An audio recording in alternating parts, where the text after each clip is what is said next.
Jordan Didloff. Should say former Libertarian candidate. I don't want to upset anyone. And at least for now, I have my life back. So I'm going to maintain that ruse for as long as possible. It's fitting to be here with you all today because my last speech on the federal election took place not far over there, here at Flagstaff Gardens. And in that speech, I said something that now looks pretty prophetic. I said that within days or weeks of the federal election, we would miss Peter Dutton. I said that the Liberals would learn all the wrong lessons from their loss, and this was a week out I knew they would lose, and I knew how much they would lose by. And I said that they will take all the wrong lessons. They will lurch to the left, to the centre. They've elected Susan Ley, and we're all here today to talk about ending government corruption, elbow must go, and stop mass migration. And those things might sound like a grab bag of things that aren't related, but within months of the federal election, we've had a new weak Liberal leadership expel an Aboriginal woman from her front bench for talking about ending mass migration. So when we say government corruption, what are we talking about? I think that a lot of people, and especially people in the mainstream, not necessarily the people who are here today, the people sitting at home who may or may not get to see this message, they think that corruption is dollar bills in paper bags. They think that corruption is money being handed out the window of a car or bribes being taken on the street. The kind of corruption we have here in Australia today is a far worse, far more insidious kind of corruption.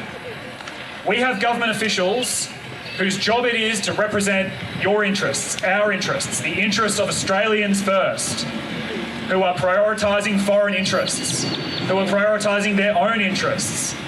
They are looking at the short term, a 3-year window, and when they finish putting their snouts in the trough, they're riding off into the sunset, into lobbying jobs, and into migration agent roles, and into multi-million-dollar property portfolios that they've built off the back of you and I, of ordinary Australians. So when we say we have to end government corruption, we have to send a clear message to politicians on both sides. Yes, elbow must go, but the way to defeat the Labor machine is not simply to throw our lot in with the Liberal Party who are no better and hope for the best.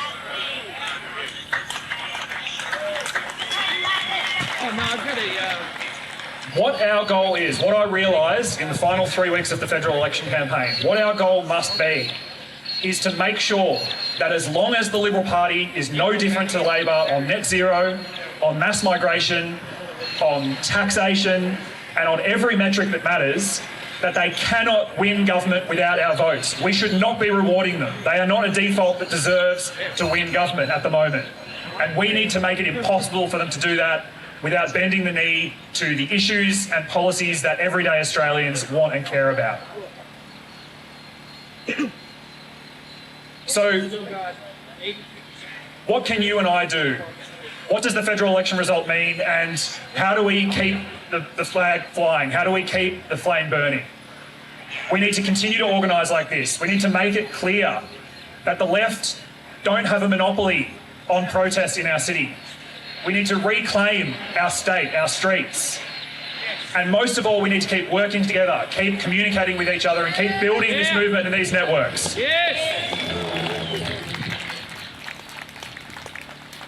The events of the past few days in America have shocked and horrified all of us. We've watched on in 4K HD real time as freedom of speech has become an even more dangerous principle than ever before. They tried to kill discourse.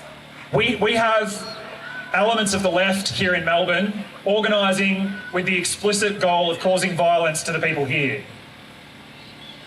Our solution and our response to that call for violence cannot be to meet them with the same violence. Pray for them. It has to be stoicism. It has to be caring for and loving each other. It has to be exercising our rights and making sure we're here time and again until we achieve change. Congratulations, you killed a man for his ideas. So in November next year, in 2026, when we go to the polls again, We need to make sure that we make our voices heard, and make sure that we get more MPs in Parliament like David Limbrick, who is the sole opposition of Victoria, the person calling for the means for us to defend ourselves in our streets, in our homes, the person calling for sensible reform, calling for less taxation and less theft of the government from our pockets and of our land.